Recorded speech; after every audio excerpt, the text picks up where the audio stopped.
Dalawang sinag na parang laser ang lumabas mula sa pinakamataas na tore ng palasyo.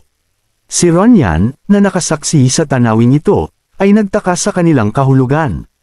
Habang si Patrick ay nagtanong kung may masamang nangyari sa pamilya ng hari. Pagkatapos ay ibinaling niya ang kanyang tingin kay Logan.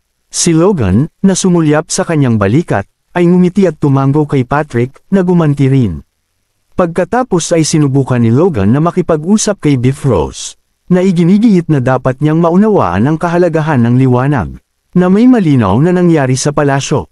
Sinigawan ni Logan si Bifrost na itigil ang digmaan at makipag-ugnayan sa hari. Ngunit si Bifrost, na labis na pinagpapawisan, ay nanatiling nag-aalinlangan at atubili. Mahigpit na hinawakan ng mga pisik, nagdalamhati siya sa hindi magandang timing ng pangyayaring ito, na naganap sa tila perpektong pagkakataon upang lubusang durugan ang mga McLean. Pinagmasdan ni Sir Franz ang kanyang commander, nagtatanong tungkol sa kanilang susunod na hakbang. Naghihintay sa kanyang utos ng may pananabik. Gayunpaman, si Bifrost ay nanatiling nawawala sa pag-iisip, ang kanyang ulo ay nakayuko sa pagmumuni-muni. Pagkatapos, sa lubos na pagtataka ni Sir Franz, naghanda si Bifrost na muling ilunsad ang kanyang atake. Hinihikayat ang kanyang mga tauhan na maghanda. Si Franz, na hindi makapaniwala, ay nag-alinlangan sandali, hindi sigurado kung bubunutin ang kanyang espada at sasali sa labanan. Ginawa niya ito sa huli, at muli silang naghanda upang umatake, na may layuning tuluyan at tiyak na wasakin ang mga McLean. Si Patrick, na nakasaksi sa kabaliwang ito, ay sumigaw, tinawag siyang baliw. Habang tinanong ni Henkel kung itutuloy niya talaga ang kahangalan na ito. Kahit na matapos masaksihan ang senyales mula sa palasyo, hiningi ni Patrick na malaman kung maglalakas loob si Bifrost na sumuwi sa utos ng hari. Ngunit sumagot si Bifrost na hindi niya maintindihan ang kanilang walang kabuluhang mga salita. Inihahanda ang kanyang huling pagsalakay, na may baliw na tingin na kumikislap sa kanyang mga mata. Ipinahayag ni Bifrost na ang nakikita lamang niya ay sila, ang mga hanggal na umatake sa kanyang tila hindi matitinag na kastilyo. Sa pagmamasid sa naganap na sitwasyon, napagtanto ni Logan na si Bifrost ay lubusan at ganap na nawala sa kanyang katinuan. Sinabi niya na hindi niya inakala na aatake si Bifrost, sa kabila ng napakalaking panganib na maparitangan bilang traidor. At sinabi na ang kanilang tanging opsyon ngayon ay ang lumaban para sa kanilang mismong kaligtasan. Muling nagbigay si Bifrost ng mga utos sa kanyang mga sundalo, pinakikilos ang kanyang mga tauhan na lumaban ng may iisang layunin. Habang tumatalsak ang kanyang laway, at ang mga ugat sa kanyang noo ay nakakatakot na umbok. Sinabi niya na ang kanyang tanging layunin ay ang patayin ang mga pulang buhok na dumi na naglakas loob na sumalungat sa kanya. Noon din, isang boses, na kanyang nakilala, ang pumutol sa kanyang galit. Tumigil si Bifrost, bahagyang nanginginig. Sa pagtingin sa kanyang likuran, nakita ni Logan ang isang taong tumatakbo patungo sa kanila ng may pagmamadali. Si Clayton ito, na may dalang communication orb, ang liwanag nito ay kumikislap, umaabot kay Bifrost. Si Clayton, na hinihingal ng husto, ay nagpaalam sa taong nasa kabilang dulo ng communication channel. Ang ministro ng depensa, na sinasabi na sila ay nasa Castle Tom Odo. At na si Bifrost ay tumatangging itigil ang nagpapatuloy na digmaan. Ang ministro ng depensa, ang kanyang tono ay halos walang pakialam at hindi nag-aalala. Ay tinanong si Bifrost kung balak niyang gumawa ng mataas na pagtataksil laban sa corona.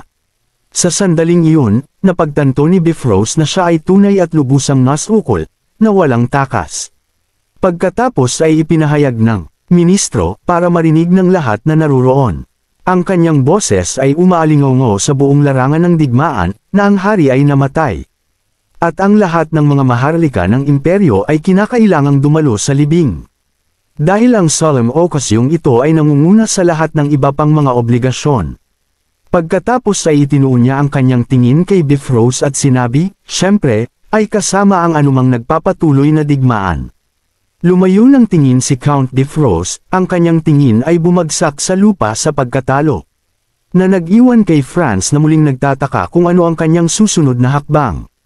Pinagmasdan siya ni Logan at Patrick ng may matinding interes, handang lumaban kung kinakailangan. Gayunpaman, ang labanan ay tila umabot sa pansamantalang pagtigil, habang yumuko si Bifrost mula sa kanyang kabayo, na nagpapahayag na siya ay susunod sa kalooban ng hari. Ngumiti ang ministro, na may bahid ng panunuya sa kanyang tono, na nagsasabing mas mabuti pa, na nagpapahiwatig na wala siyang ibang pagpipilian sa bagay na ito. Kahit si Clayton ay tila nagulat sa biglaan at hindi inaasahang pagsuko na ito. Habang tumatalikod si Bifrost upang umalis, kinausap niya ang mga McLean. Tinawag silang mga daga at nagbabala sa kanila na huwag nilang isipin kahit sandali na tapos na talaga ito para sa kanila.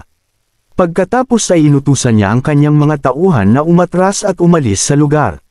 Si Patrick ay natigilan sa katahimikan, habang si Logan ay nanatiling hindi mapalagay at nababahala. Si Clayton at Henkel ay nagulat din, pinapanood si Bifrost na papalayo sa distansya. Tanging si Ronyan at Victor ang tila tunay na natuwa sa pagbabago ng mga pangyayari. Ang ibang mga sundalo ay sumabog sa mga hiyawan. Masayang-masaya na buhay sila at nakaiwas sa karagdagang pagdanak ng dugo. Ang isa ay nahulog pa sa kanyang likuran sa ginhawa, na nagpapahayag ng kanyang kagalakan habang inamin ng kanyang kaibigan na natakot siya sa pinakamasama. Lumapit si Patrick sa kanyang anak, kinikilala ang kanilang tagumpay na may malawak na ngiti. Gayunpaman, pinag-isipan ni Logan kung ano ang maaaring nangyari kung iba ang naging takbo ng mga pangyayari. Isang pakiramdam ng pagkabalisa ang nananatili sa kanya. Kung hindi dinala ni Clayton ang communication orb, sinubukan sana ni Roger Bifrost na wasakin sila gamit ang kanyang mahika. Mahigpit niyang hinawakan ang kanyang espada at sinabi na hindi niya inakala na ang galit ng tao ay maaaring maging isang variable at hindi siya dapat umasa lamang sa nakaraan mula ngayon. Pagkatapos ay may napagtanto siya. Bumaling si Logan kay Clayton at tinanong siya kung paano niya nalaman na magiging kapaki-pakinabang ang orb. At sinabi ni Clayton na siya ay nagkukubli sa mga Tolda. Ngunit dinala niya ito dahil nakipag-ugnayan ang palasyo sa orb dito. Nagpatuloy si Clayton sa pagsasabi na hindi niya alam na ganoon kaapurahan ang sitwasyon. Ngunit inilagay lamang ni Logan ang kanyang kamay sa kanyang leeg at nagpasalamat kay Clayton. Sinasabi sa kanya na ang kanyang tore ang tunay na may pinakamalaking ambag sa digmaang ito. Nang marinig ito, nagtanong si Clayton kung maaari siyang humingi ng karagdagang pondo, isinasaalang-alang ang mga iniisip ni Logan. At sinabi ni Logan sa kanya na ayos lang ito at ipapaalam niya kay Dwayne. Habang tumatalikod si Logan, iniisip na dapat din niyang tingnan ang iba, sumenya si Clayton ng ayos sa kanyang disipulo, na tinawag siyang pinakamahusay. Nakatayo si Eileen ng mag-isa sa gitna ng mga nagdiriwang na sundalo, isang hitsura ng kawalan ng paniniwala ang nakaukit sa kanyang mukha. Isang kitang pasa o mantsa ng dumi ang nakamarka sa kanyang pisngi. Nahirapan siyang maunawaan na tapos na talaga ang labanan. Sa sandaling iyon, ginayang siya ni Logan mula sa kanyang pagmumuni-muni. Lumapit sa kanya at tinawag ang kanyang pangalan. Agad na lumiwanag ang mukha ni Eileen nang makita siya, na mula ang kanyang mga pisngi, lumaki ang kanyang magagandang asol na mata. Nagulat si Logan sa kanyang reaksyon, inamin niyang inaasahan niyang magagalit siya, hindi masaya. Naguguluhan si Eileen, tinanong siya kung bakit siya magagalit. Tinanong ni Logan siya tungkol sa kanyang takot, itinuturo na muntik na siyang mamatay sa pakikipaglaban sa isang advanced na kabalyero sa kanyang unang tunay na labanan. Krinos lang ang mga braso ni Eileen, ipinikit ang kanyang mga mata, tumingin sa malayo, at casual na sinabi kay Logan na ang mga ganoong karanasan ay bahagi lamang ng pagsasanay ng isang kabalyero. Gayunpaman, tila hamina ang kanyang kayabangan, nang mapansin ni Logan ang bahagyang panginginig sa kanyang mga kamay. Sinubukan ni Eileen na itago ito, pinagpag ang kanyang balikat na parang binabaliwala ang bagay, ngunit halata ang kanyang panginginig. Nakikita ang kanyang pagkukunwari, ngumiti si Logan at hinayaan ito. Pinuri niya si Eileen. Sinabi ni Logan kay Eileen na kamangha-mangha siya, inamin na sa kanyang sariling unang labanan, halos hindi niya naiwasang tumakas sa takot. Nang marinig ito ni Eileen, tumutol siya na walang katotohanan iyon at humingi ng paumanhin, sinasabi na hindi niya intensyon na insultuhan siya. Nagpatuloy si Logan, isang alaala mula sa kanyang nakaraan ang lumitaw, isang imahe ng kanyang sarili na nanginginig sa harap ng isang kaaway, nagyelo sa takot, malapit ng umiyak. Ipinagtapat niya kay Eileen na kakaunti ang nakakaalam nito, ngunit iyon ang katotohanan ng kanyang unang tunay na labanan. Paralizado siya, nakatayo sa lugar. Ipinaliwanag niya kung bakit siya nag-alala ng labis para kay Eileen, ngunit higit pa niyang nalampasan ang kanyang mga inaasahan, nakamit ang higit pa sa kanyang maiisip. Napuno ng kagalakan ang mga salita niya kay Eileen.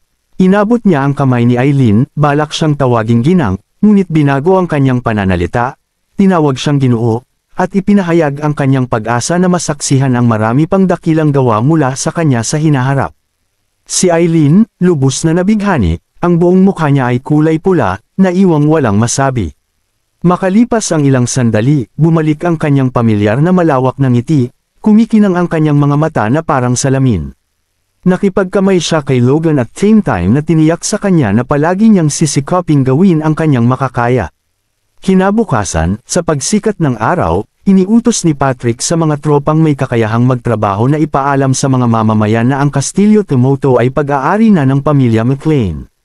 Nagkaroon ng mga talakayan tungkol sa pangangailangan ng agarang pagbabalik sa kapital para sa libing ng hari. Gayunpaman, iminungkahi ni Logan na walang sinuman ang partikular na makakapansin kung ang isang hindi kilalang baron ay bahagyang nahuli. Sumang-ayon si Henkel sa pagtatasa ni Logan, ngunit tila hindi gaanong sigurado si Patrick. Binigyang diin ni Patrick ang kahalagahan ng katotohanan na ang libing ng hari ang magiging pagkakataon upang mabawi ang mga pagkalugi na natamo sa digmaan. Idinagdag na bagaman matalino na huwag masyadong mahuli, dapat nilang pabilisin ang mga bagay at umalis sa lalong madaling panahon. Sa ngayon, ang kanilang prioridad ay ang muling pagtatayo ng mga pader ng Kastilyo, isang gawain na agad na ipinagkatiwala ni Logan kay Clayton, na tila hindi ikinatuwa ni Clayton. Habang pinangangasiwaan ang mga golem, nagpahayag ng kawalan ng katiyakan ang mga disipulo ni Clayton tungkol sa kanilang mga papel, nagtatanong kung sila ay mga mage o mga manggagawa, na ang isang disipulo ay nagdududa pa sa kanyang kakayahang mabuhay sa mahirap na trabaho. Nakikita ang kanilang pagkabagabag, tumalikod siya sa kanyang disipulo, si Greek, at hinimok siyang magtiis ng kaunti pang oras, ipinapaalala sa kanya ang ipinangakong mahabang bakasyon na naghihintay sa kanila pagkatapos. Sa sandaling iyon, isang pambihirang kaganapan ang naganap sa mana sa puso ni Greek. Ang kanyang core ay tila nagbabago. Umakyat siya sa ika-4 na antas na mage. Natuwa si Clayton sa pag-unlad ng kanyang estudyante, iniisip na marahil ang mahirap na trabaho ay nakatulong sa pag-unlad na ito. Ang maswerteng insidente na ito ay naging pundasyon para sa mga golem mage ng McLean na magsimula sa landas ng war engineering. Ang salaysay ay lumipat sa Grand, ang kabiserang lungsod, kung saan ang guro ni Logan, si Duke Felix, ay nakatayo na nakatingin sa labas sa pamamagitan ng mga pintong salamin ng kanyang balkonahe.